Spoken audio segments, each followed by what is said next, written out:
Assalamualaikum warahmatullahi wabarakatuh. Berjumpa kembali dengan saya di YouTube channel Bidan Miftah. Baik teman-teman, gimana? Masih semangat belajar SKB-nya? Nah, di video kali ini saya akan ngebahas tentang 3 tanda kehamilan. Karena pada soal di video sebelumnya teman-teman masih banyak yang bingung. Apa sih bedanya? Gimana ngebedainnya? Nah, khusus kali ini saya akan membahas materi tersebut. Nah, ini dia teman-teman, 3 tanda yang membantu kita mendiagnosa suatu kehamilan. Yang pertama, tanda tidak pasti. Yang kedua, tanda mungkin. Dan yang ketiga adalah tanda pasti. Nah, kita bahas satu-satu ya, mulai dari tanda tidak pasti. Nah, kalau tanda tidak pasti ini hanya berupa keluhan subjektif dari pasien, berupa perubahan fisiologis yang umumnya terjadi pada kehamilan. Contohnya mual muntah, areola menonjol, gigi atau gusi epulis, perut membesar, ada linea nigra, hiperpigmentasi atau sering PAK atau mungkin telat datang haid. Itu merupakan tanda tidak pasti kehamilan. Karena apa? Bisa jadi hal-hal tersebut bukan diakibatkan karena suatu kehamilan.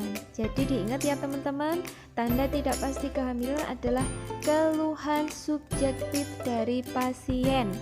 Oke?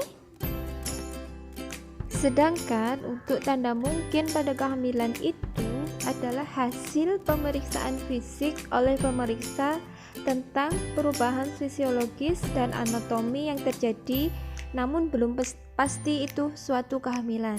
Contohnya apa? PP test positif. Nah, kenapa PP test positif ini masih mungkin? Karena adalah hal lain juga yang kadar HCG-nya tinggi tetapi bukan kehamilan.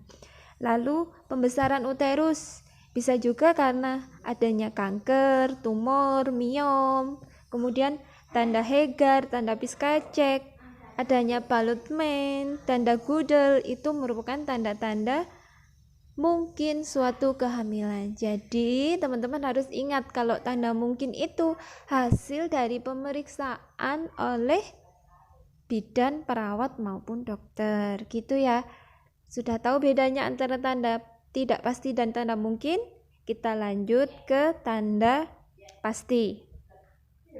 Untuk tanda pasti sendiri yaitu pemeriksa dapat merasakan atau mendengar adanya janin intrauterin. Jadi pemeriksa itu bisa merasakan adanya janin di dalam kandungan dan terdengar DJJ. Contohnya bisa melalui USG, DJJ positif, dan X-ray. Gimana? Sampai di sini masih ada yang bingung? Jadi kalau tanda pasti hamil itu adalah diagnosa yang bisa ditegakkan kepada ibu tersebut bahwa ibu tersebut hamil, yaitu dengan terdengarnya DJJ, adanya janin intrauterus. Oke, terima kasih.